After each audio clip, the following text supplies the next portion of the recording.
All right, everyone, here we are with The Legend of Zelda, A Link to the Past. No major glitches on the SNES with the one, the only, Andy.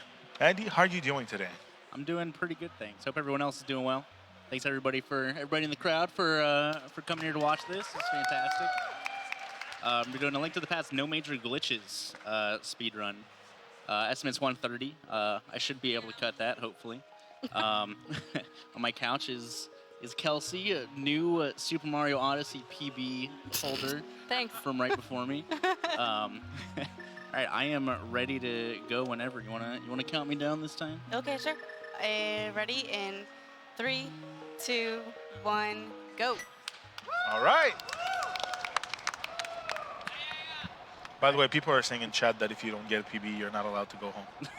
All right, sounds good. I'll hold him to that. I will also just drive home. It's fine. Who's driving? Me. Oh, So if I'm stuck, Kelsey's stuck too.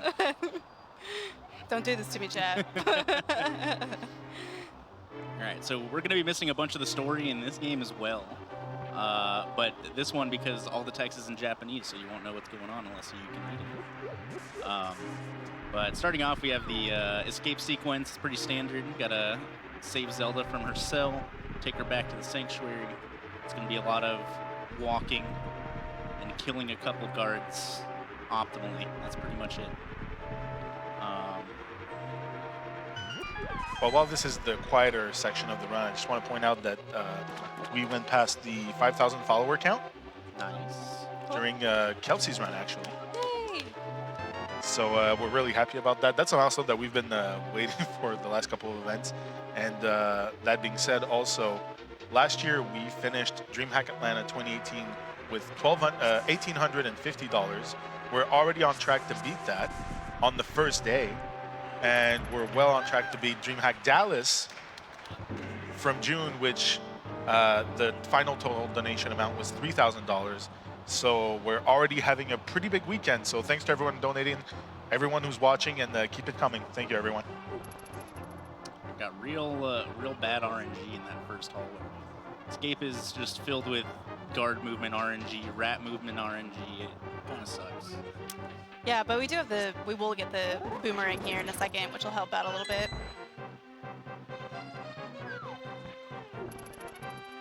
So we double spin that guard into the statue. It takes 3 slashes or 2 spins to kill. So getting that double spin off is pretty fast.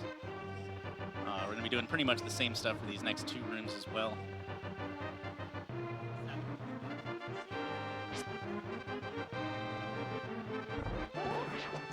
Nice.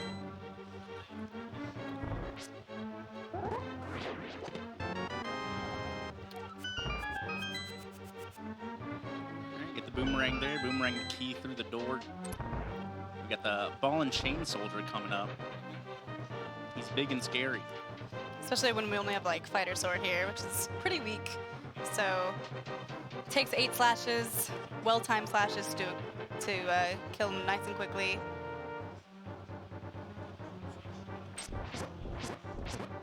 And he's pushing the ball and chain guard towards the door, so that when he picks up the big key there, he's ready to go right through the door. Lamp. There's actually 3 different chests that have a lamp in it. Link's house chest has the lamp. The other chest near your uncle who fell down the hole has a lamp, and then that chest has a lamp. It's pretty much just to ensure that you don't somehow miss the lamp on your way to the back of Escape, because you are required to have it to advance even further. Then once you get the lamp, the other chests have 5 rupees in them, but that doesn't really matter too much. Do we have time for a donation? Oh, go for it. All right, so we have Wadey, who donated $10 and says, "Good luck on the run, Andy. Hope you brought your Red Bull and adult diapers." Thanks, Wadey. That was a good one. We have Zombie Punk TV, who donated $15 and says, "Hey, Andy, good luck on the run. Show Ganon what for and get a PB, or you can never leave. It's like a curse or something. Now let's raise some more money to fight MS." Woo! It's pretty much Speedrun California, you know. You can call time anytime you want, but you can never leave.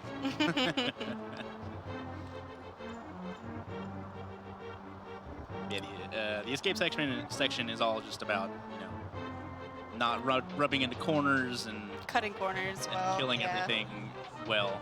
Like there's not too much to it, besides like very minimal Yeah. movement things. He is using what we call pumping to kind of optimize his walking movement a little bit, and it's very slight. But if you see him like, well, you can't really see him on camera, but he is like basically mashing 2 directions, especially left and up. And also when he's against a wall, he'll be doing that, and that just kind of moves Link an extra pixel forward.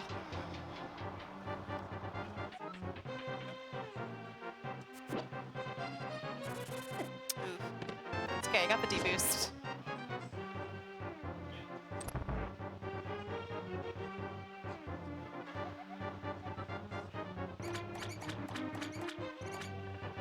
It's pretty much only super useful to do in these rooms because of the water.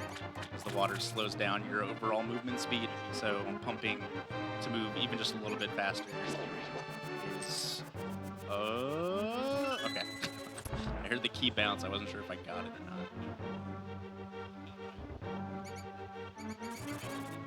Alright, really good rad RNG there. It's perfect. Every time he goes upstairs, you'll also see him move either left or right directly, going up these stairs, and that's to avoid what we call stair lag. So that was a 551. Not bad. Not Also bad. got the blue drop from the rat. Ideally, we get a red rupee drop in Easter, which requires the 4th drop in the drop cycle. Every enemy has a 50% drop rate. If it drops an item, it moves to the next item in the progression. I'm gonna skip this nice big ol' heart container in this chest, because I don't need it. Who needs 4 seconds?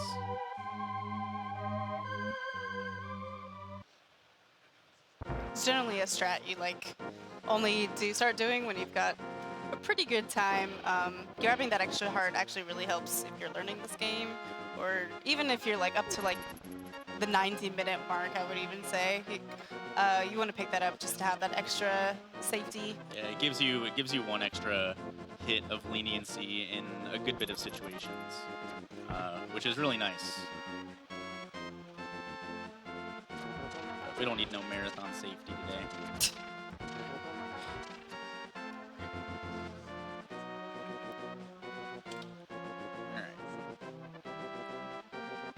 On our way to the first dungeon. Things will pick up once we beat the first dungeon because we get the boots, we can move fast. That's all you really want in a speedrun, really. Okay. The Octorok decided to eat that boomerang instead of the Armos. That's fine.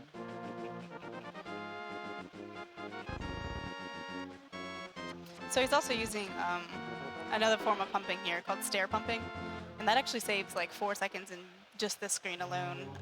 But when he's going up manual stairs, he'll be tapping left and right on the D-pad, and that again just makes Link move up faster on the stairs. You'll see that again later on Death Mountain.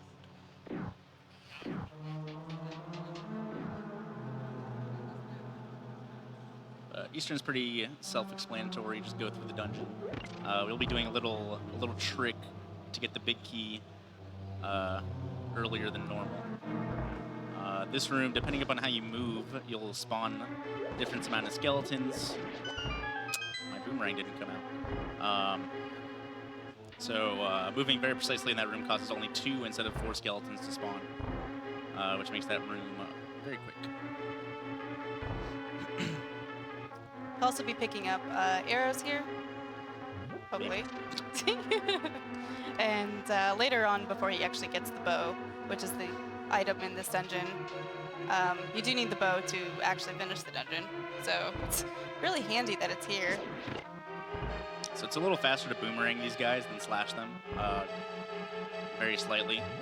But I want to get rupee drops out of these guys to try and get the red rupee in this dungeon. So I'm going to kill them instead. No luck there, though. It's a 50-50 whether you get a drop from an enemy. And then each drop actually cycles through a prize pack.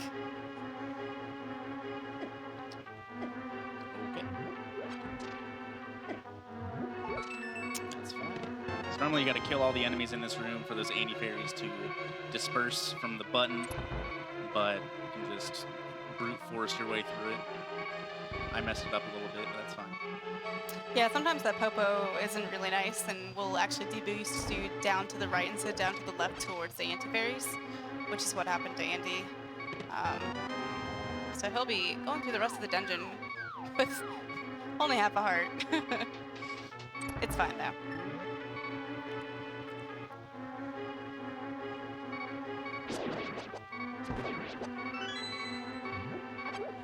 Got the green drop there. This next drop will be a blue, and the next one will be a red. I'm pretty much just hoping that the red rupee just drops in my path. Because if it doesn't, then I probably won't get it.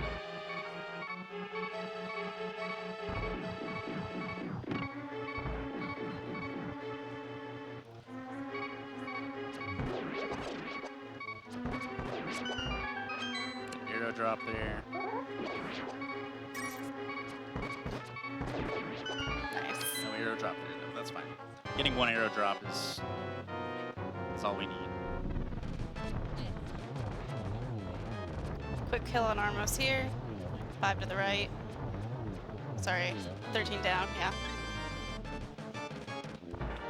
Yeah, so if we kill the last, I put 2 arrows into the last one in the circle, just so that he dies before he turns red. When he turns red, all of his health refills, so it's a little faster. And saves arrows.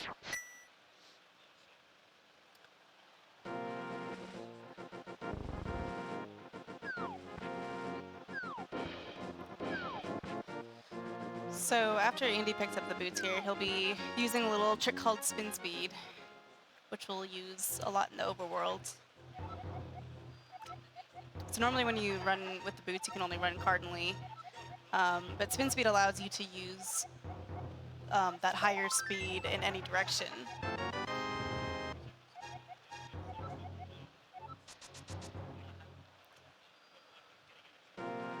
So I'm gonna charge up a spin attack here, release it, and then 1 frame later, press the dash button, and it puts Link in a glitch state that allows me to get dash speed off of manual stairs. It's real nice, makes some rooms very fast in the overworld. Oops.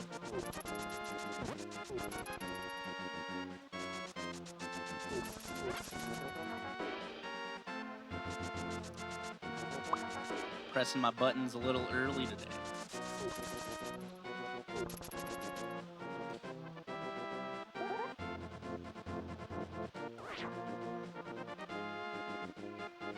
Nice. Okay.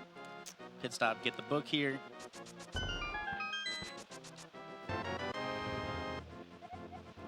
On our way to Desert Palace.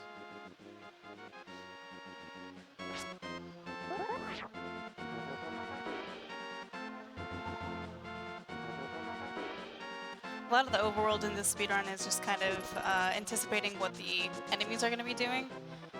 So sometimes for the most part, they're doing the same thing every time you go into the screen, but sometimes they'll act a little differently if you hit them. Like this guy, if you hit him, sometimes he can actually hit you back if you're not quick enough, and then you'll just take extra damage for no reason. It's a little tricky.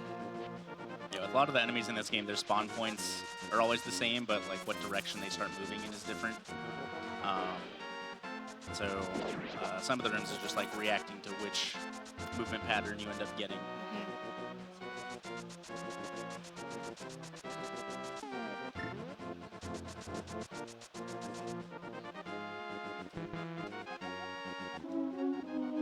So you can actually be a little far away from the tablet here, which is what Andy was trying to do. To read, use the book here to open up the desert. You can actually be like a full tile away from the tablet. It's pretty wild. We're going to be getting some arrow pots on the way here because we need a lot of arrows for the boss here.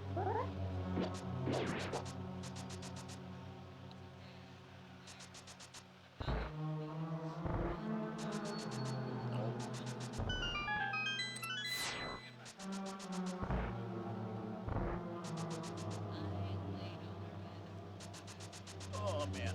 Yeah, lots of the light world stuff. Like the dungeons are super short. There's not much to them.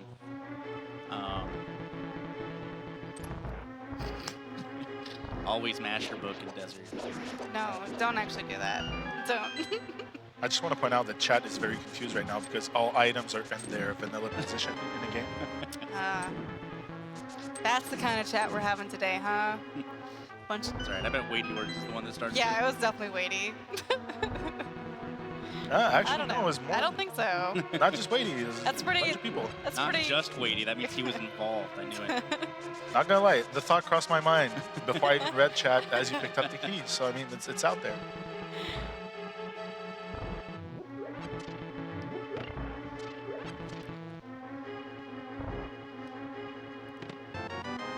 So you want to have as many arrows as possible here. So arrows do. So basically, each land mollusk has 16 damage or 16 health, and arrows do 4 damage to them, and then slashes do 2. So what? Slashes do. Or I guess if it has 16 health. 16 health, it does 2. Sure. 2 damage, yeah. So you want to be using the arrows as much as you can, but hopefully not using all the arrows, right? And then using your sword while you can as well to just kind of supplement those hits.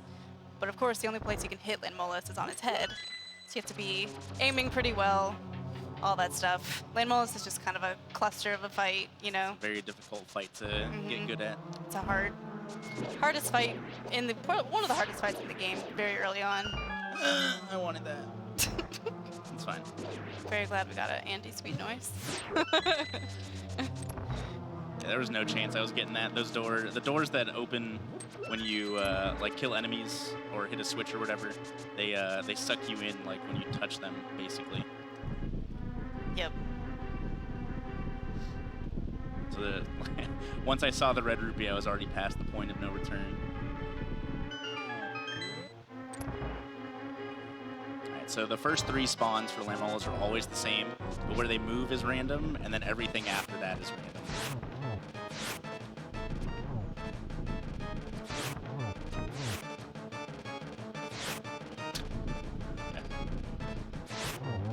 The other problem with this fight is Link using the bow.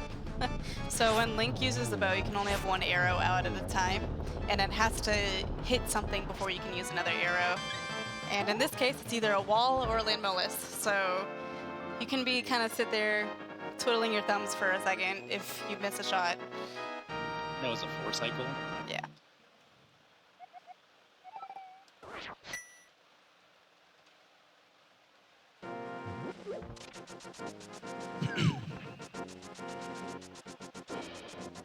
Good old cactus dash. It's a 1 pixel trick there. Woo! Alright, so coming up, we're going to be doing another little minor glitch called fake flippers.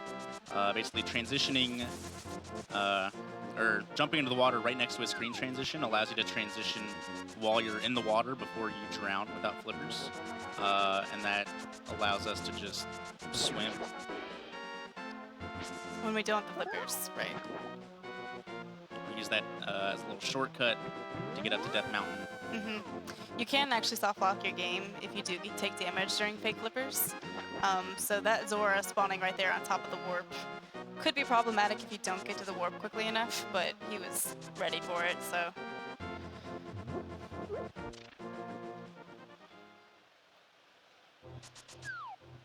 Somehow this old man just got lost in came into this cave without a lamp and just decided to stand here. Oops. There's only 1 text box there. 1, 4, 3. 1, 3, 4. 2, 3. Yeah, 1, 3, 4. 1, 4, 3. Was that 4? Yes. Oh, okay. I was right. You counted to 4. Oh. That's fine. I did all the counting I needed to during Odyssey, okay? Like, I'm done. Something about me in this game, I can't count. That's fine. That's alright. Cutscene's gonna be a little longer than normal, but Old man's just gonna walk around, take the scenic route to his he cave. always walks down at the start for whatever reason. So he kind of just wall clips. Trying to get spin speed here. Nice. The dead rocks didn't get in the way too much there. You know, again, he's stair pumping there to get up the stairs quickly. And the nice thing about getting spin speed is that you can actually maintain the spin speed state after you go upstairs, so you don't have to do it twice. You will lose it if you take damage, or you hop off a ledge, Or just press dash. or just press the dash button again, exactly.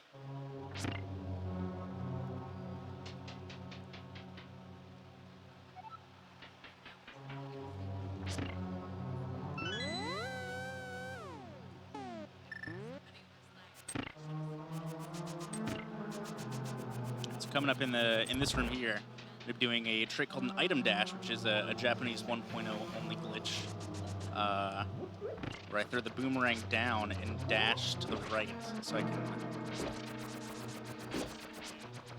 stop on those pegs, just kind of chill for a little bit. No, this is 3 inputs at once here. That was a diagonal. That was 4 inputs at once. Man. At this point, we might just wait out the tiles. Nice. Yeah, it's still faster to do, as long as you don't hit the switch by accident. Just because then you don't have to hit the switch in this room. Right.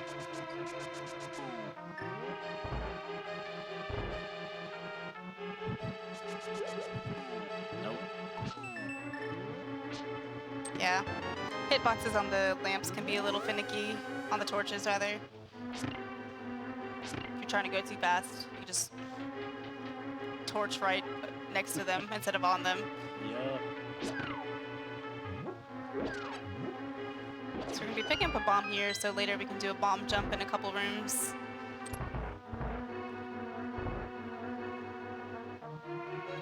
And that bomb jump will allow us to get the Moon Pearl a little faster than dropping down a hole.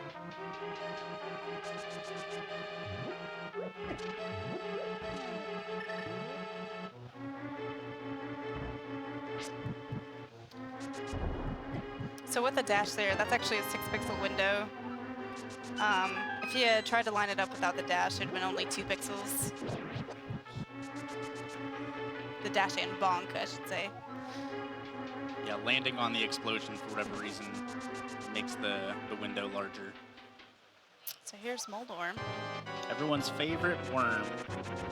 Better than Mecha Wiggler, I will say. I'll take Moldorm any day of the week. Moldorm for president, actually. Moldorm for president. Of which country, I'm not sure, but he'd fit in somewhere.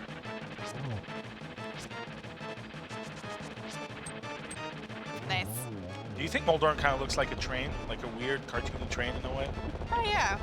Because chat started donation train and we got $20 from Bencho Sliding saying donation train is asked by chat, choo choo. And then we have Zombie Punk TV donated $5, says donation train, choo choo. And then we got more coming. Awesome. Right, chat? Awesome. That's a short train. It's a train. It's a short train. I don't know why I menued there. Whatever. It's fine. Now we get to go pull the pedestal. For a nice old master sword. Alright,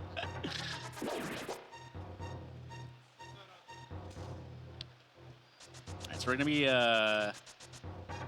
take that a little safe just to make sure I didn't bonk there. And bonking there is terrible. Yeah. So we're gonna pull this tree to get blue rupees. I think I need this third one. Yep. I'm still a little short, actually. And now I need to kill 4 enemies without taking damage. So there was one right there. We're going to kill this bird right there. Bush crab there.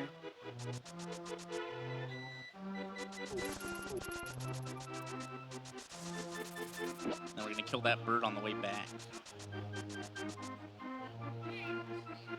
It's pretty nice of the bird to remember that it's hurt between cutscenes. Doesn't happen often.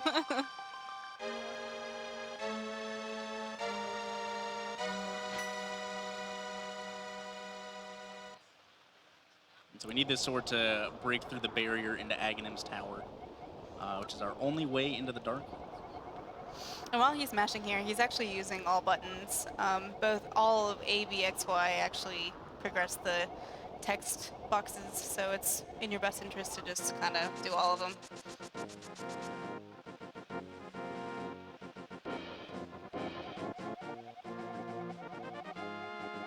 And the train keeps going with Dr. Dedrewski with $5. It says, donation train continues for Endin Kelsey. Choo choo! And we got Sigmund711 with 350 saying, train fare tree fitty. Train fare tree fitty. Nice. So I am 4 rupees short, so we are gonna have to get a backup pod in Aghanim's Tower. That's not a big deal.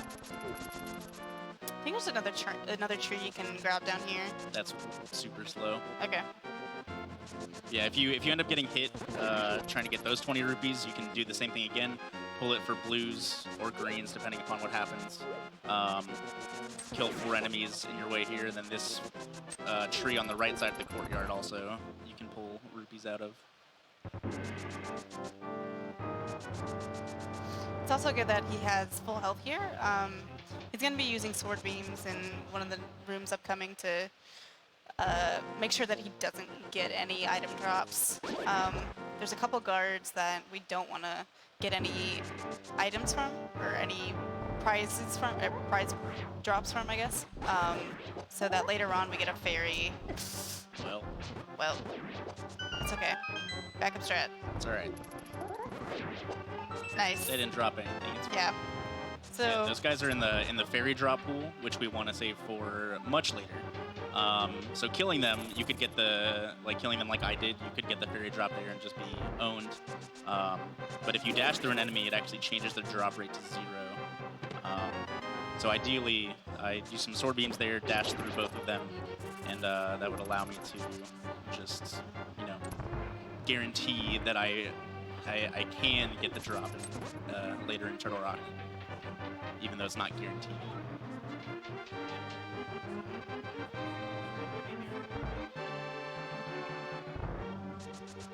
Sure, whatever you want. All right, so the train keeps going. We got a $20 donation by Jalbego who says, I love trains.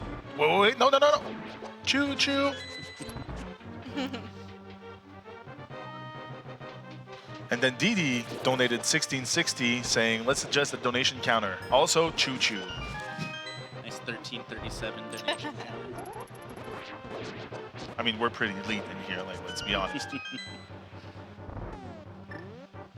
So he'll be good here with his rupee count. He'll be getting 6 rupees in here. So he's at a 111. Needs 110 to get into the Palace of Darkness. I also menued to the boomerang there so I could see what RNG that right side guard gave me. Depending upon which RNG he gives you, you have to play the room a little bit differently. So coming up is the biggest single instance of RNG in the entire run. My boy Aghanim and his blue balls. So Aghanim has 5 attacks per cycle. The first one is always a guaranteed shot I can reflect back, which does damage. Attacks 2 through 4 are a 50-50, whether they're reflectable attacks or whether they're blue balls. And then the 5th attack is a lightning attack, and then it repeats itself until he's dead. There's 6 total shots. Get anywhere from 0 blue balls, which is the best, 15 blue balls, which is the worst. There's 1.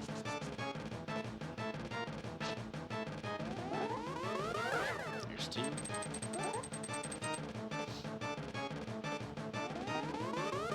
All right.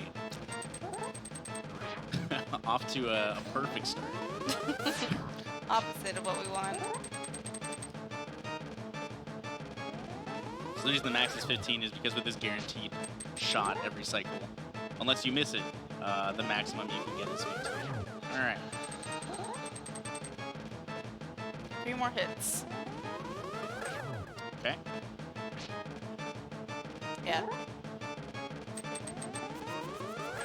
All right. So we're getting 3. Perfect. 3's literally the best I could have hoped for after that first cycle.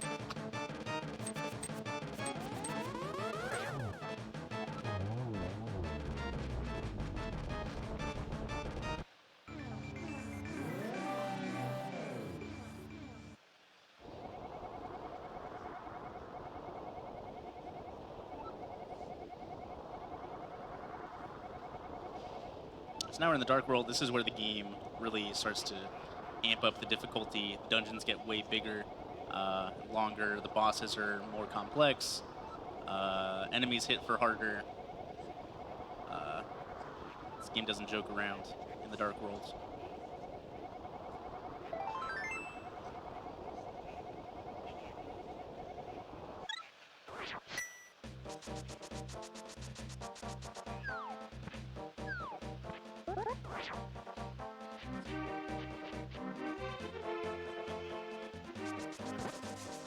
As Kelsey said earlier, all the money we needed was for Kiki the monkey.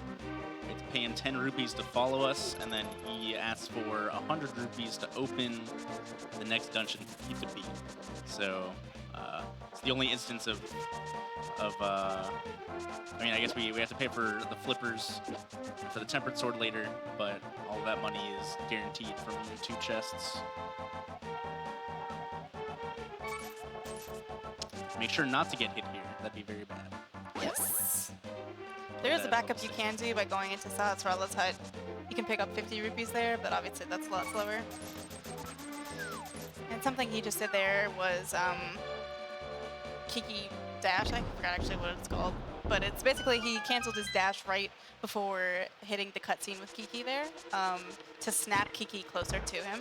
And that way it takes the monkey less time to actually climb up to the top of the Palace of Darkness and talk to Link and everything. Kiki walking is very slow. Yes. So I want him to be as close to the dungeon as possible.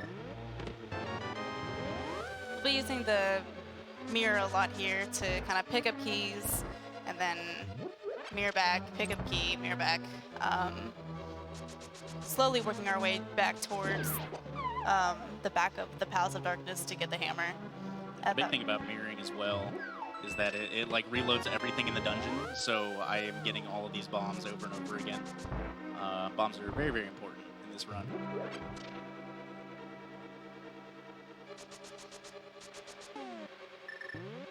We got another donation that came in. We got an anonymous donation of $83.69, and they say, someone had to break 1337, otherwise donations would stagnate. Since this seed is straight vanilla, I donated a completely random amount. And they chose the blood color for Silent Hill 4 red, which I believe actually makes this way tighter than it was before. So red is now in the lead with 208.69. Green is behind with 200, and purple is last with 196. So there's about $12 difference between the 3 options. So keep donating. Coming up, we have a little bomb jump called the hammer jump. It's the hardest one in the game. It's double pixel perfect.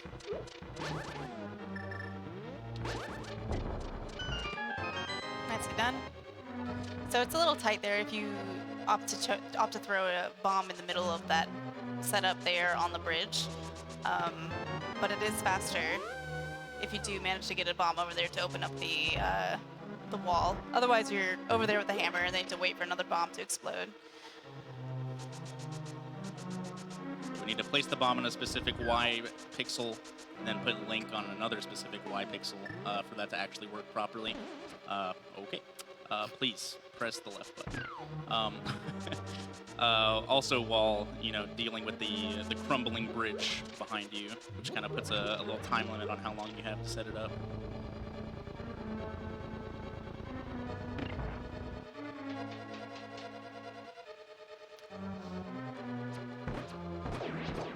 Nice arrow drop. Dude, dash, come on. A little bit of a cutscene here. And then we'll be going to the basement where it's nice and dark and there's a lot of turtles. But we have a way to clean those up easily. Alright, since I lost my sword beams on that spike, we're gonna go for a little swag boom here. There we go. Nice.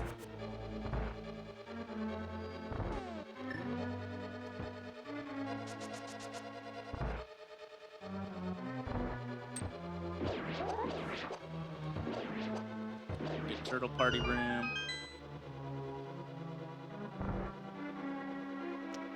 Helmasaur. Helmasaur, so that the Sanctuary Heart is pretty big for Helmasaur. Helmasaur does 2 hits no matter what, or 2 hearts of health no matter what if you get hit. So having 6 hearts gives me only 2 hits of leniency maximum. And here he has to hammer Helma's mask 17 times before he's able to hit the jewel on his head.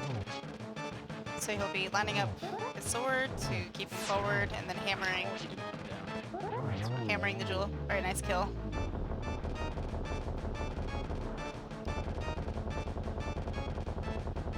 Yeah, hammering there is fairly precise, but hammer does so much damage that it's very fast compared to anything else you could do. You do 8 slashes, 4 spin attacks, 8 arrows, 4 hammers, any combination. But 3 hammers into a spin attack is by far the fastest. PM got donated $3.50 and says, free fitty. And they donated to Purple for the sign up before blood cover. So we get all these long cutscenes with the maidens, pretty much telling you, you know, what's happening, why the world is different. We gotta kill Ganon to save the world. We need all the other maidens to break open the seal of darkness. They're all a little different lengths. That was a 612 pod, by the way. That's faster than my PB, I think. Don't jinx it. I'm a little behind my PB right now, but that's fine. Yeah. I got a ton of time to save on my phone. I cannot believe I didn't lose that lottery. These guys kind of jump randomly when they're like floating off on the screen weirdly, and sometimes they just hop on you, so they avoid your dash and just hop on you. 2 hearts of damage, and you lose your dash. So right there was another item dash. That's a hammer dash. All you do is just A and Y at the same time. One of those Japanese 1.0 exclusive glitches, along with fake flippers. Spin speed. And some mirror block deleting that you'll see later when we go to Swamp Palace.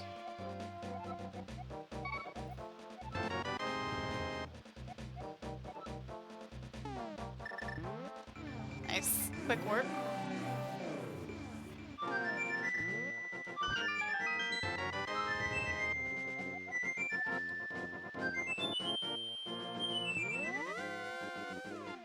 So we do need the flute to get to Meyer, so this is the best time to just pit stop and get it.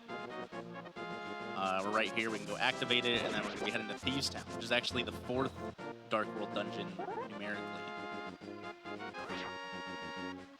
So we've actually done this spin speed before on the screen. It just had no guards on it. Yeah. So post Aghanim, the light world actually becomes a lot more volatile, and you have a few more enemies to deal with.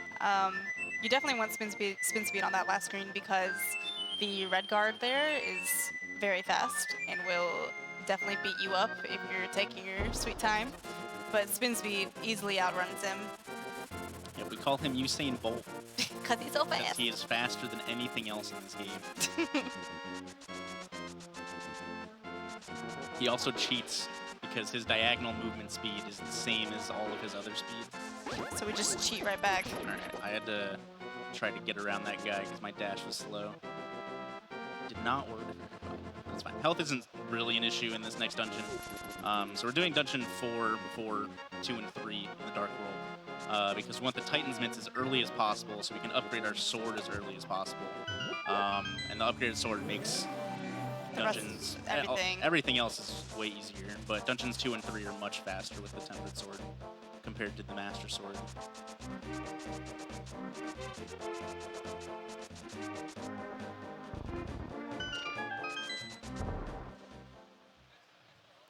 And then this dungeon is also nice to do early just because the boss's damage doesn't matter what weapon you're using, it's all the same. It's just 9 hits. A lot of the enemies in here, you know, you don't need to kill, or you kill with the hammer in 1 hit. So it doesn't affect anything too much from this dungeon.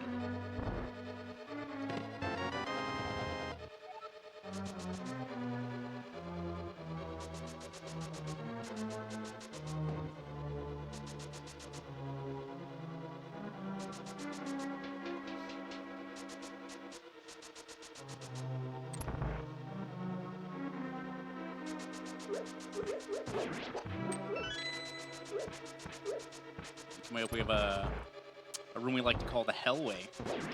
And we can get the God Pixel if we stop our dash perfectly in the middle of this room. We also need good RNG.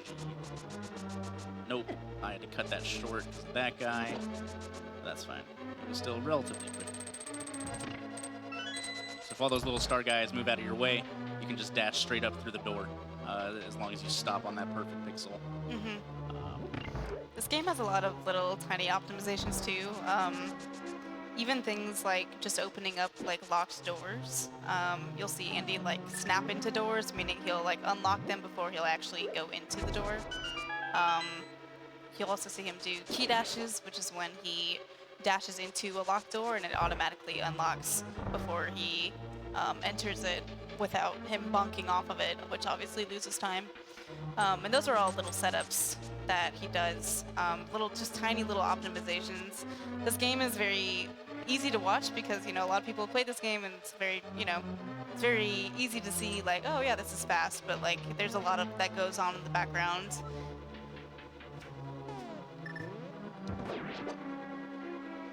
So we need the hammer out to get the Titan's mitts, so it just makes sense to menu because it kills the Zazik there in one hit.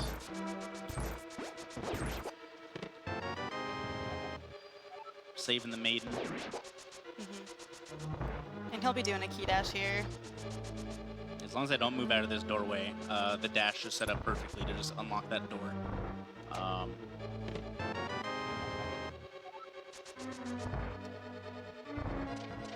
Two slashes there to make that guy stop electrocuting by the time we get to him, so that we don't have to cancel our dash at all.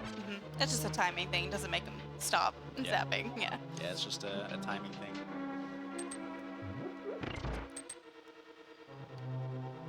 I've actually only ever done that in Swamp. I didn't know you could do it there.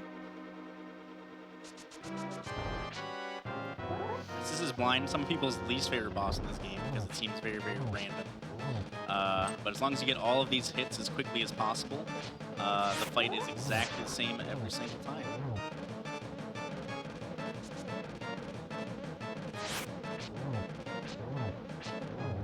Perfect. Easy, easy.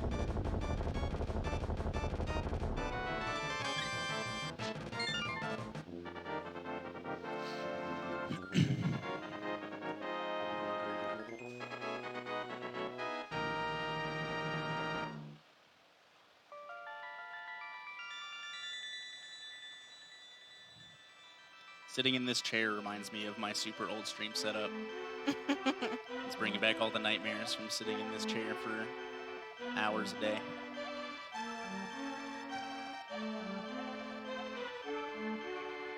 In my bedroom with my TV tray as a desk.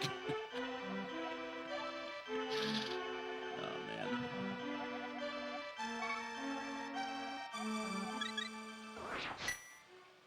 Alright, so now we have a couple errands to run. We gotta get some money. We gotta get our sword, obviously.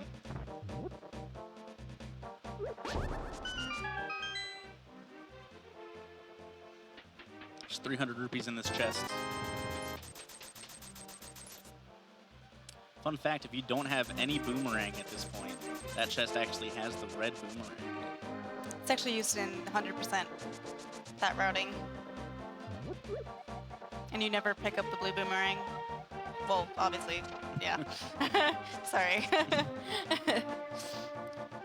I've actually was running 100% one time and not thinking I like did the setup in the blue boomerang room and just picked it up and immediately just had to smash the reset button. Like, nope, can't do that in Hundo.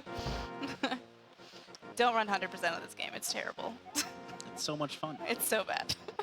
There's lots of RNG to do. So much RNG. An unfair amount of RNG.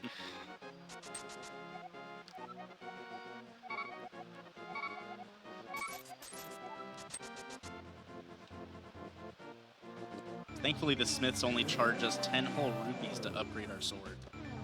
I don't know what their profit margin's looking like, but it can't be very good.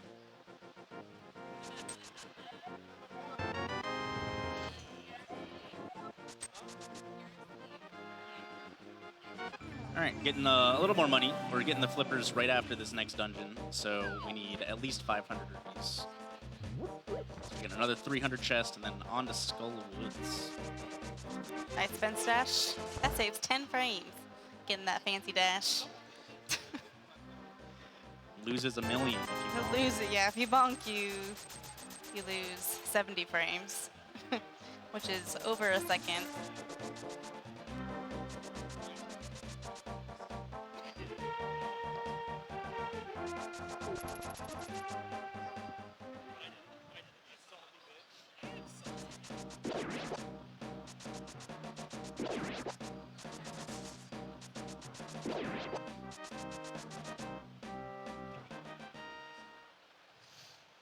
So this room can be a little tricky.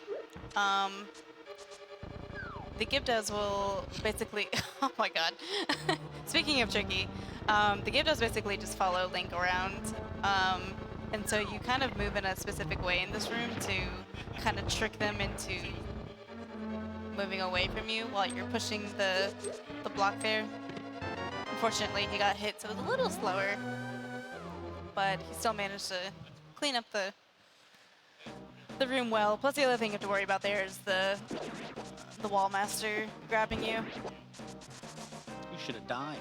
Yes, and this is ridiculous. Oh, That's fine.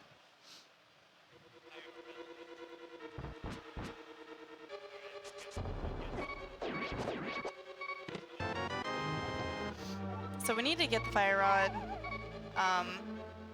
to get to the back of Skull Woods. We won't really actually be using it in the fight against Mothula. The Tempered Sword is much more suited for that.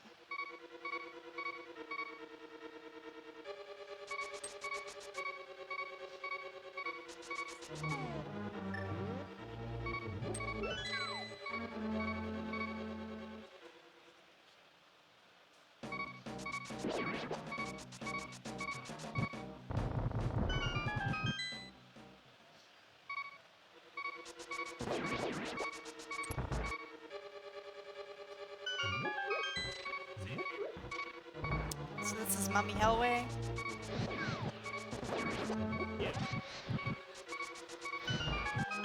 The room can be really tricky without a good setup.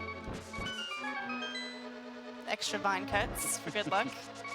And we're going to be slashing that Gibdo into the spikes there to kill him quickly, otherwise it takes 4 slashes to kill. But he does take spike damage, which is really nice. And here, Angel will be hopefully going for a quick kill on Moth, but unfortunately the conveyor was not moving the right way.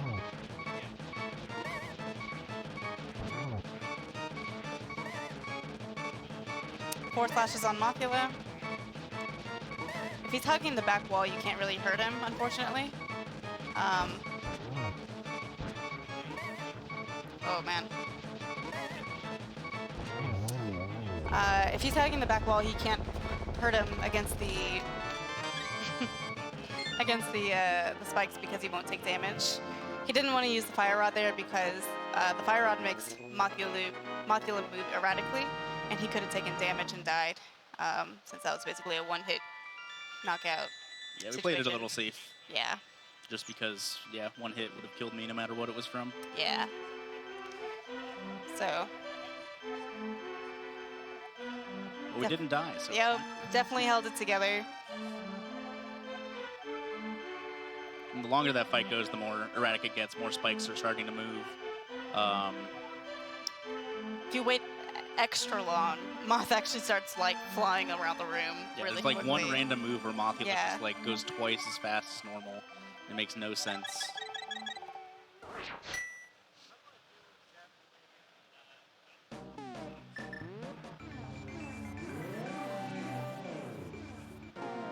So now we'll be headed to Ice Palace, but before doing that, we have to go pick up the flippers in preparation for Swamp Palace. And also we need to pick up Ether, which is kind of on the way. So you need the Ether medallion for, sorry, not Ether, Quake. Hello. Okay, I know this game. Ether is up on Death Mountain, which we will get later, but Quake is over here by the catfish. You need Quake to get into Turtle Rock.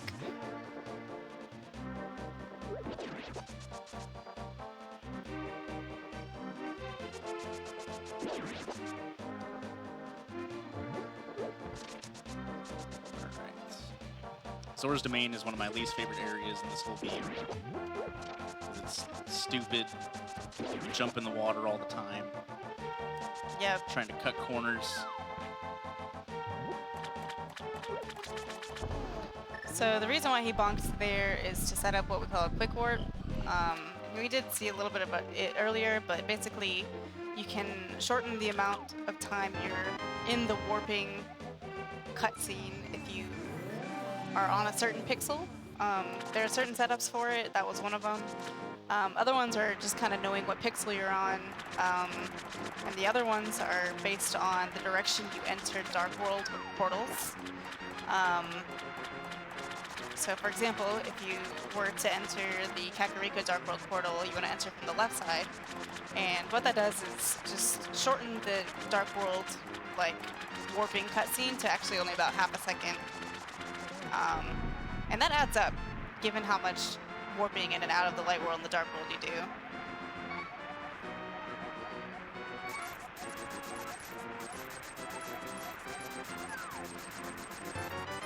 While you're going through with your transaction with the Zora, we got a couple donations that came in. We have Gab who donated $3.50 and says, "I bought the wrong ticket, XD." And then we had a $25.40 anonymous donation, and they say, "Good taste, bad taste? What about tasteless? Let's make people work for this one." And they've donated towards good taste on the Palette swap on FF Legend 2, which brings everything even at $62. He didn't die. No. Yep. So we kind of wanted sword beams there for Ice Palace. It's not really necessary, but it does make the second room a little easier. That's it. That's pretty much it. You know, it's just kind of one of those feel-good things. Easier and faster, of course. Basically just makes it so that, like, regardless of whether they start electrocuting themselves or not, you can still do the room quickly. Got lucky there with the jellies being ready to die. Yep. And then you do want sword beams in a couple rooms as well, but you get a heart from a pot, so as long as you don't take any more damage, you're fine.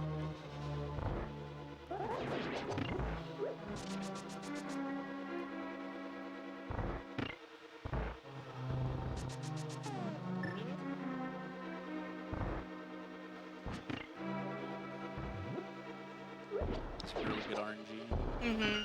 Those jellies can really get in the way before you throw your second bomb, and that can cause you to miss the window in which you need to throw that bomb, which is dependent on the first bomb exploding. Andy did a little deboost there to line up on a certain pixel so you could actually dash through this entire conveyor section.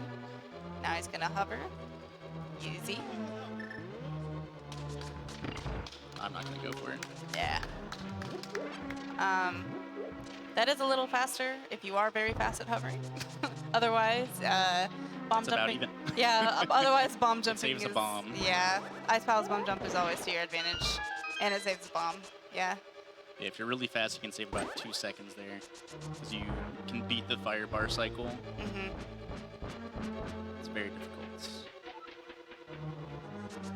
Cold Stare is like the big boss that, you know, most newer runners and older runners alike are afraid of. Cold Stare does a ton of damage. This is the dungeon where you get blue mail in, which halves the damage you take, which makes Cold Stare way easier, but it's a very long, out-of-the-way thing to get. Since we do that bomb jump, we don't need the big key for anything. So Cold Stare actually does 4 hearts of damage on contact. The icicles do too. Yup. So using all 8 shots of fire rod here, break the shell, and then a poke dash here.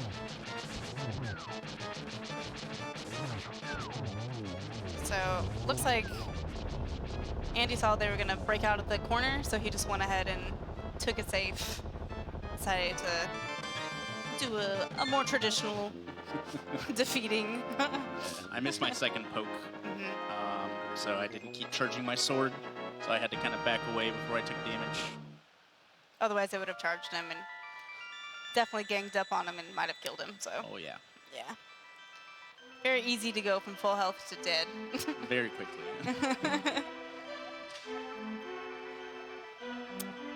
Another cutscene here with the Crystal Girls. All of them have a little bit different length.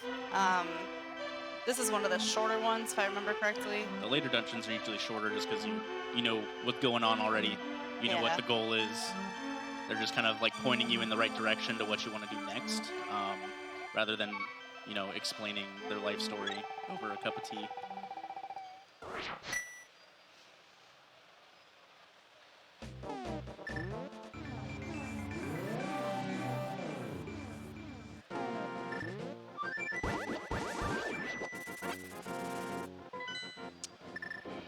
Forgot where I was going for a It's second. like, yeah, so we're going to Swamp Palace now.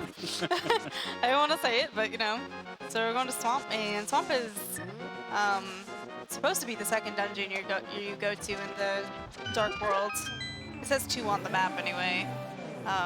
Obviously it's the 4th, 5th, 4th, 2, 3, 5th, yeah. I can count. I legitimately don't pay attention to that kind of stuff. So, it's definitely the 5th. Yeah, we're very, very overpowered for this dungeon. Tempered Sword kills everything except for the boss in 1 hit in this dungeon. We have a lot of health. Everything does like 1 heart maximum. A lot of the enemies do half heart, except for the boss. So, you know, it's just kind of like a chore to get through this dungeon because you're so overpowered for it. You just kind of just do it. A lot of the enemies have very high RNG with their movements. Like that. Just getting nickeled and dimed left and right here. Yeah. It's really frustrating. So this dungeon is all about minimizing how many nickels and dimes you get. Or you lose, not you get. If we were getting money, that'd be great. But no.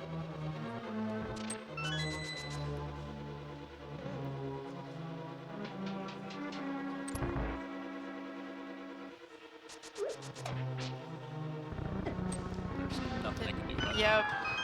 Luckily, the bones that the Stalfos throw, they only do a quarter heart damage. And actually on this game, you legitimately can't see, but you do take quarter heart damage. But the pixel, you know, like the pixel art for the hearts are just so small, there's no way to actually show that. So you only see half heart damage and full heart damage. Yeah.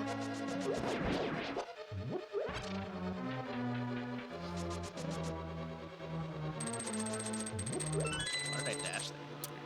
I don't know. Speaking of dashing, one thing runners are always constantly like thinking about until the muscle memory really develops is, you know, canceling dashes, starting dashes, when to dash, and it is something that comes with time. But generally, you want to dash if you have 4 tiles of movement. This berry's in the way, which is unfortunate. Nice. In this dungeon, actually, though, you want to dash if you have 3 tiles of space, especially if you're in water, because you slow down in water so much. So, not like deep water, obviously, like shallow water. You can't dash in the deep water. So you'll be dashing in kind of like a tighter enclosure more often than not here.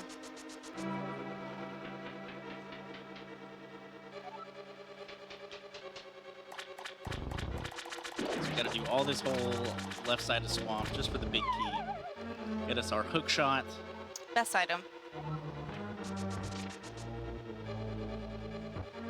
In my opinion.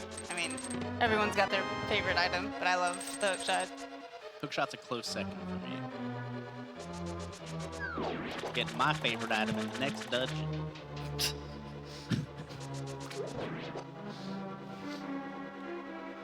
Yeah, pretty much every enemy in all of these rooms, like fire snakes, Stalfos, the berries, all just have dumb RNG elements.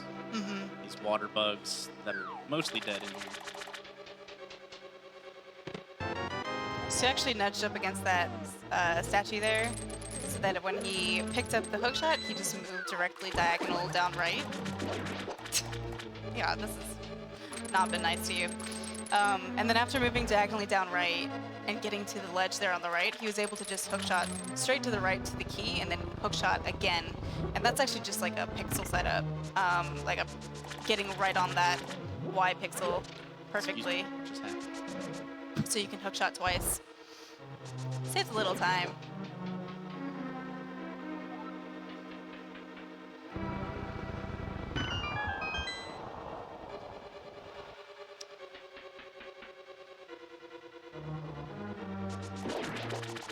My ammo's good now, but we're gonna get a backup bomb just in case. Things don't go swimmingly in Meyer. I see what you did there.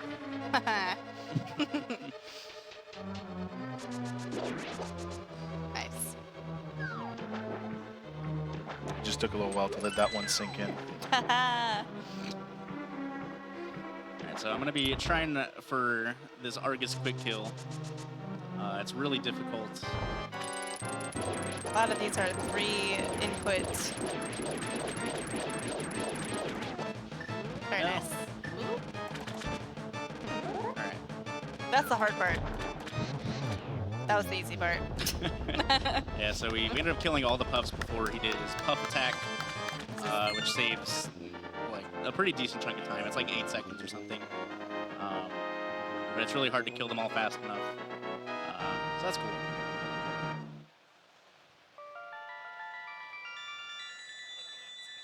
I had to hold my sword out and press dash and hook shot at the same time, and then that allowed me to do slash damage while my pokes. Then I just had to keep my sword out, which meant not very long between hook shots, so that my sword wouldn't fully retract. It's a little weird, a little finicky, but.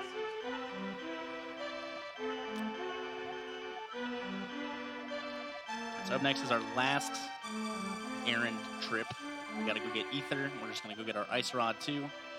And then it's all dungeons from there on out. So in this next little errand section, we've already seen spin speed, but what we haven't seen is hook speed, or sorry, hook climb, which is gonna be using the hook shot and spin speed to do kind of like a hook speed, like spin speed hybrid, where we climb up the stairs super fast.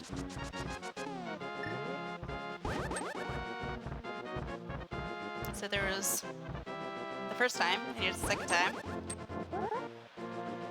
Well, let me know when we got a little 30 seconds, because we got a haiku in a donation just now.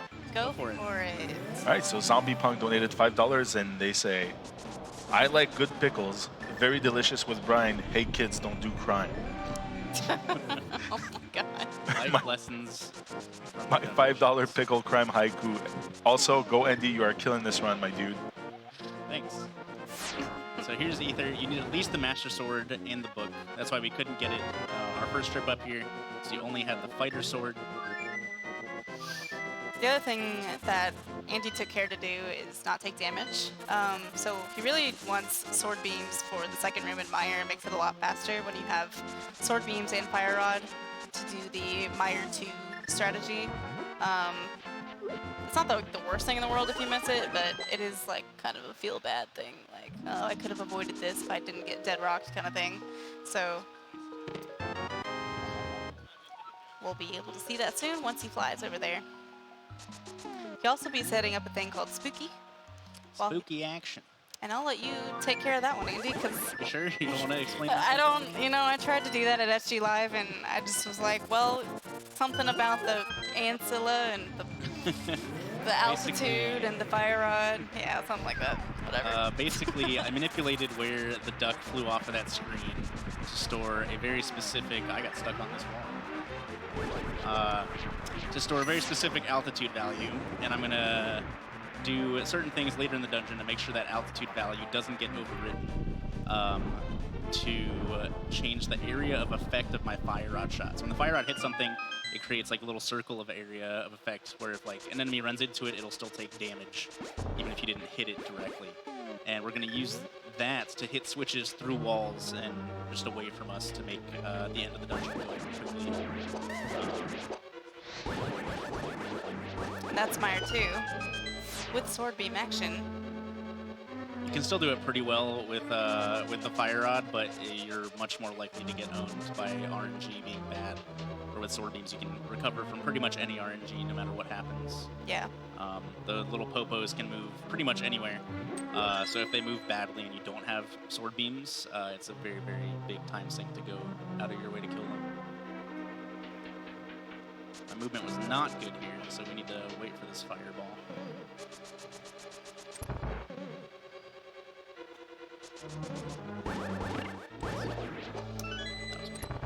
Okay.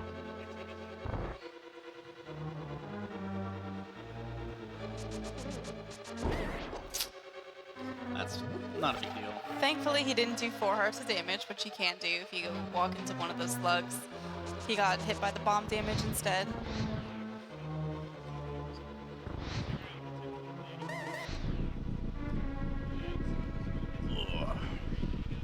Little cutscene. So this dungeon is really, really important. This is like one of the big reasons why a lot of runners start out with magic powder. This dungeon is very, very important to not take any extra damage because we need to take damage for the optimal boss fight. So that 1 heart isn't a huge deal, but if I take any more damage, we'll start running into some problems due to needing to take at least 4 hearts of damage for the boss. Ideally 4, maybe 5. We take 1 damage here, so I really don't want to take any more. Got 1 damage there, and then 3 damage in the next room. Or in a couple of rooms to get a small key.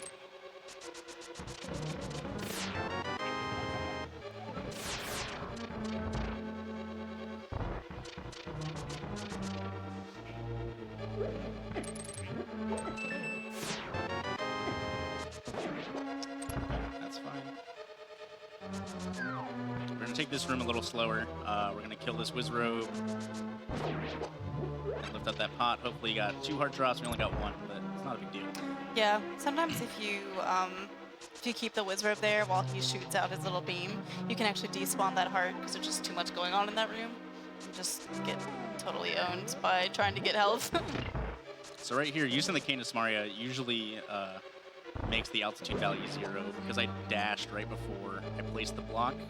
It moved the 0 altitude value somewhere else, so we can shoot the fire rod there, hit the switch that's at the top of this room. I'm gonna go in here, slash this guy out of the way, and shoot the anti-fairy to hit the switch that's in the room above. And then right here, the only one you actually see firing that torch, hits the switch at the top of this room. It saves like 8 to 10 seconds, which is pretty significant. It's a relatively new find as well.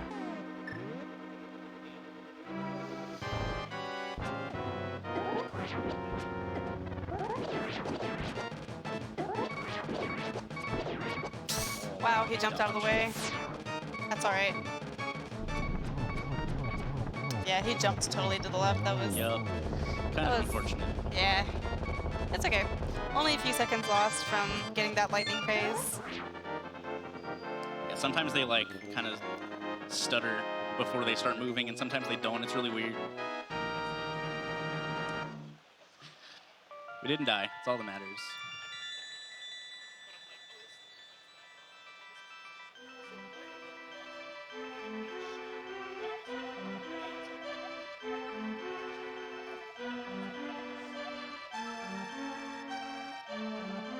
So we were talking way earlier about the fairy drop pack. So this next dungeon is where this fairy drop pack actually comes into play.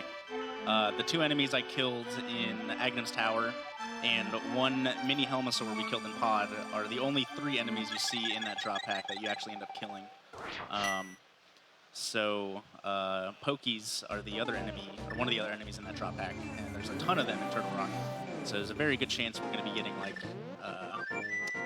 we'll get a heart drop, a fairy drop, Magic drop. full magic drop, an 8-bomb drop potentially if you get enough drops.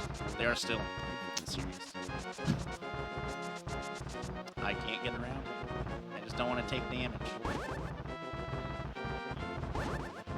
Wow. Dude, get out of here. Okay.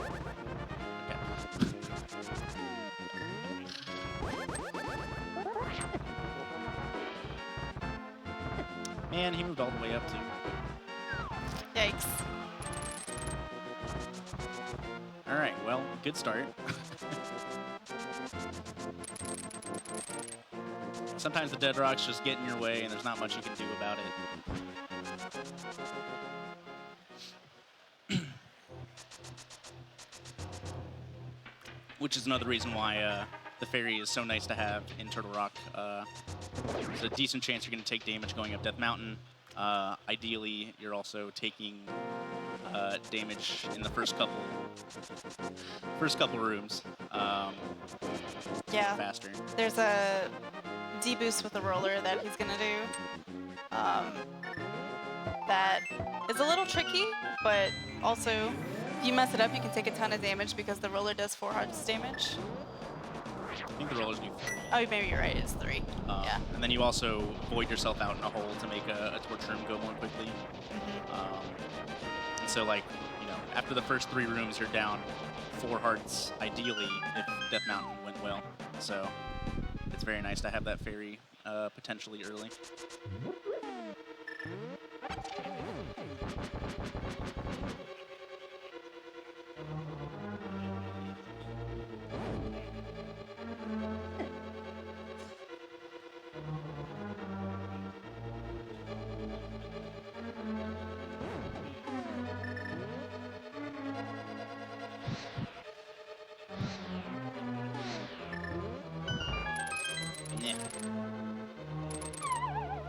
Yeah, rather than taking the whole loop-de-loop around, just hookshot ourselves off, hookshot through that roller. If we do this fast enough, we can deboost downwards off of this roller through that one, so we can get out of this room more quickly. As you can see, my health is a little lower than I want it to be. So hopefully with that fairy. Yeah. Get out of here. Yeah, that Stalfos can just kind of jump in the way. But doing a double spin here, hopefully get him. There's the fairy and there's the magic. Yeah. Perfect. Everything you ever wanted. That little trick there was called a Brahmin Block Blast. Did an item dash there to make the block and start a dash at the same time. Allows you to do that room relatively quickly. Ideally, I have sword beams for that room, but the fairy unfortunately did not revive me to max health due to the dead rocks doing a little too much damage to me. Actually didn't need those arrows for once. I know. That was crazy. I'm so used to getting those arrows that I just... When you get there to this point in the run, you want to have 18 arrows. You need those 18 arrows to defeat Armos again in Ganon's Tower. You will be guaranteed 18 arrows by the time you get there just because there's a bunch of pots on the way. But it's a really safe spot to be at 18 if you're here in Turtle Rock picking up that pot. Yeah, there's extra pots you can go out of the way for in Ganon's Tower as well. But they're all slower than that one specific pot that we got here. This next room is got 2 Pokies, and their movement is completely random. They can go one of 4 directions each, so there's 8 different RNGs you have to know. This one's not too bad. Just the double. Yeah. There's like 3 different RNGs or 4 different RNGs where you can kill them both at the same time with the same spin. That was one of them. I just messed it up. But that's fine. It was still relatively quick, which is fine.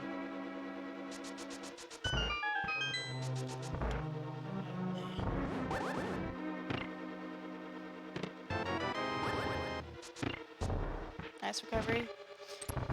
So even though he kind of messed up his dash in that previous room, it did end up being okay because your movement in the room previous to that last one actually fixes where that roller is going to be.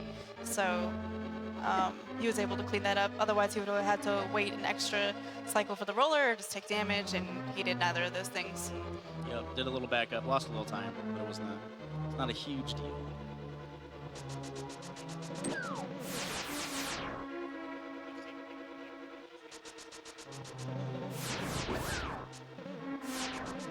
Time for a donation? Yeah. All right, so we got a $20 donation from MasterFred7 who says, greetings from Trois-Rivières. Long-time viewer, long-time donator. I wish you all a very fun weekend. Gotta go fast. Hype!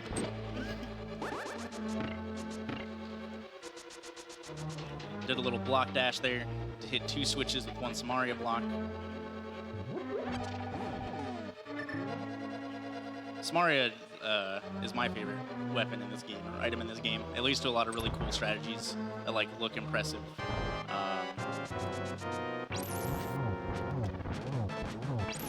So Andy's obviously back here on Trinix, which is not where you would think you would fight him, but it is actually a little faster. Except for when you missed rod shots. God, that was really weird. moved real fast. I wasn't expecting it. All right, it was a little slow trying next fight. We're gonna get a double spin here, hopefully, and then 1 slash takes down the second phase.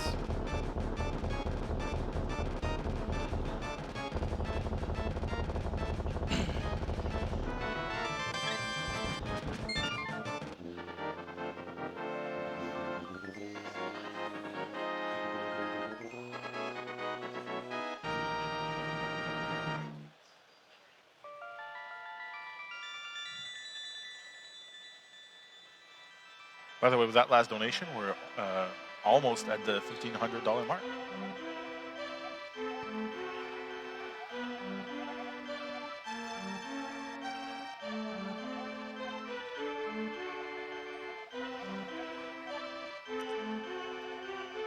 It's kind of his Gans Tower. Gans Tower is probably the most execution-heavy dungeon in this entire game. Just perfect. It's the last dungeon in the run. You know, why not leave the hardest stuff for last? It's super fun. You end up refighting all the Light World bosses that are all like different. Spiced up. Yeah, some a little more spiced up than others, but you know, that's fine. Armos on ice, Lamolus with 1 fireball shooter in the room, and Moldorm in a different field, or arena, I should say. Yeah, there's a lot of cool tech. You see some cool Samaria rooms. It's a really good last dungeon for a speedrun. Last segment, yeah. Full segment.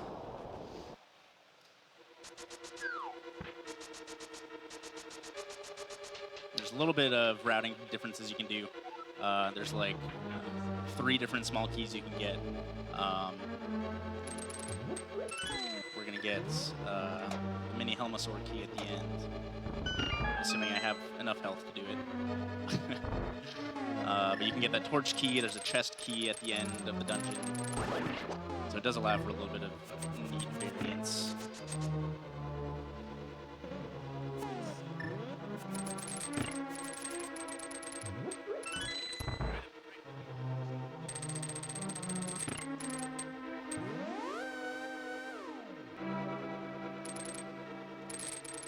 A lot of hookshot iframes here. Yeah, the hookshot literally just saves you this entire segment. It gets you around. It doesn't allow you to take damage. It's pretty great. By the way, I wanted to know, are we go mode yet? Oh man, good old rando memes. Alright, we have our 1 bomb. If you have any extra bombs here, you'll usually lay them out just to make sure you have 1 bomb going into this room. Speeds up the menu to bow here a little bit. Got tons of arrows. Still gonna pick up the 10 afterwards, though.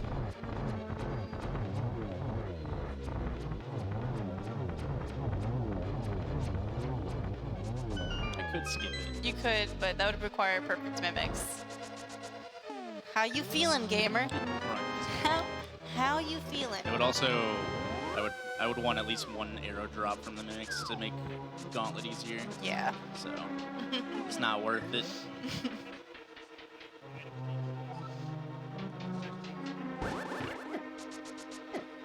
Okay, just take an extra heart of damage here. So here's Mimics 1. It's gonna move the Mimics around in a way using sword. Basically, if you hold out your sword and you move Link, you can kind of manipulate the Mimics in a way that doesn't exactly mirror Link's movement. So it makes that room a lot faster. Okay, no dash there. That's fine. What's going on with your controller? I'm pressing buttons early. Oh. This room has a few different RNGs. You can Fall in the pit. fall in the If you pit. fall in the pit, you can just dash across easy every time. That is a strat. That was the setup, and then the strat. It is. So this part is actually the gauntlet. There's 5 rooms here. A lot of RNG, especially regarding these stall posts. This room can get really nasty. Yeah, 5 straight rooms where the objective is only to kill all enemies. So yes, a lot of the gauntlet is just learning how to react to varying RNGs.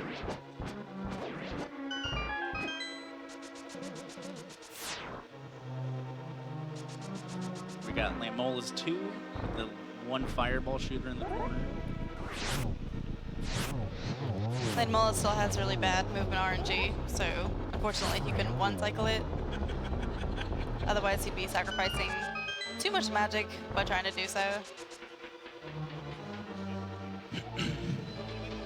Gotta...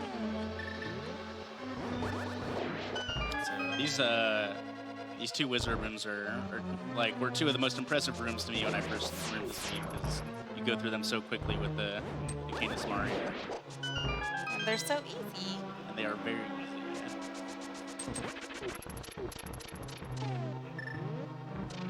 But you also do want to be careful with your magic on that Lamola's fight, because you need magic for this room to light the torches.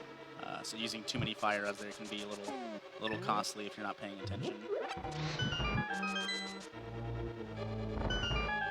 Pick up the full magic here. For these fire rod torches. Then he's gonna get a small key in this next room since he skipped one in the basement.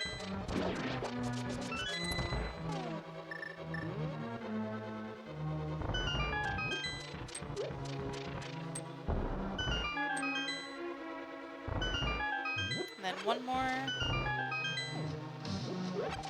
Could get a small key there as well. There's like a hook strat you can do. And then for this fight, he's gonna get troll dormed. Good. And then go try to hover again.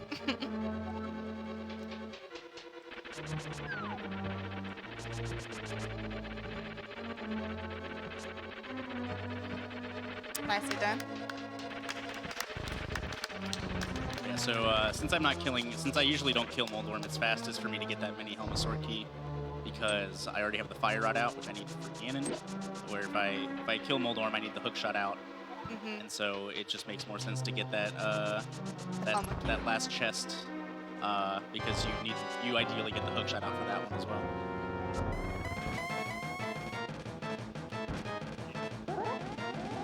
So here's Aga 2. There's a little bit of Aga 1 in there, but Aga 2 is all about deflecting accurately. He still can't do blue balls. There's a small chance of that. Still requires 6 hits.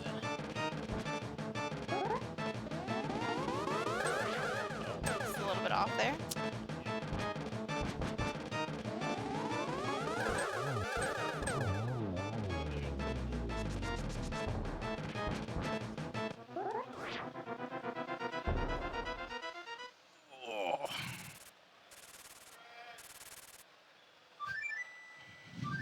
Not a 125. Feels bad. No.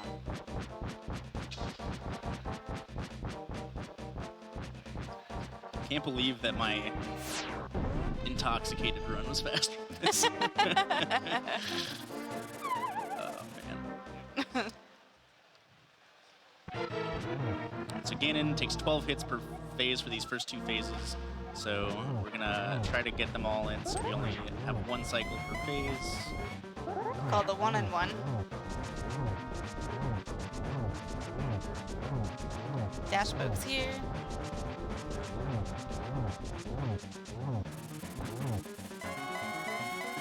Nice bat dodges. Now just 1 hit per warp here. We're gonna be doing a glitch called Torch Glitch here, which is actually a 1.0 and 1.1 glitch that you can do. If you light the left torch before the right torch goes out, once he slams the floor 4 times, the right torch actually just stays lit permanently, which makes this fight a lot easier. I wasn't paying attention.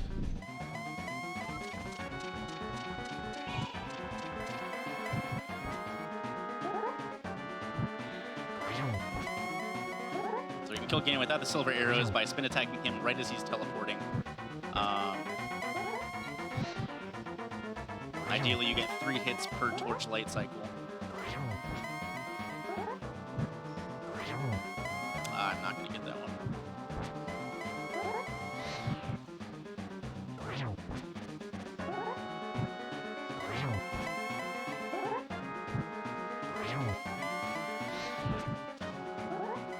Nice. When he goes up to that top right corner, you have to really time your Link walking in. All right, and time is when I transition into the Triforce room.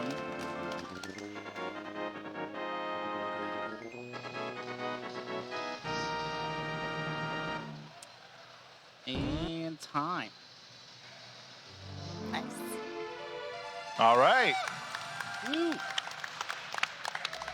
That was Link to the Past, no major glitches. Thank you all for watching. I appreciate it. It was a lot of fun. Thanks for donating. Got over 1,500 bucks on day 1 already. It's pretty sick. Well, I mean, thank you, Andy, for bringing a top-tier run to this marathon. We truly appreciate it. That Ganon fight, though. Oh, man, every time, my heart. I can't have, like, too much Zelda in one marathon, or otherwise I'm not going to make it through. God. But that being said, thanks to the both of you, actually, Kelsey and Andy. Kelsey on the couch. Of course. For the wonderful commentary. Once again, we have a lot more coming up over the course of the weekend. I mean, that donation train during that run was just amazing, and we finally, as Andy put it so well, went past 1.5K, and we're not even done yet. It's only 6:50. We're running until around 11, so there's still plenty of time to reach that 2K. And once again, our record last year in Atlanta was $1,850.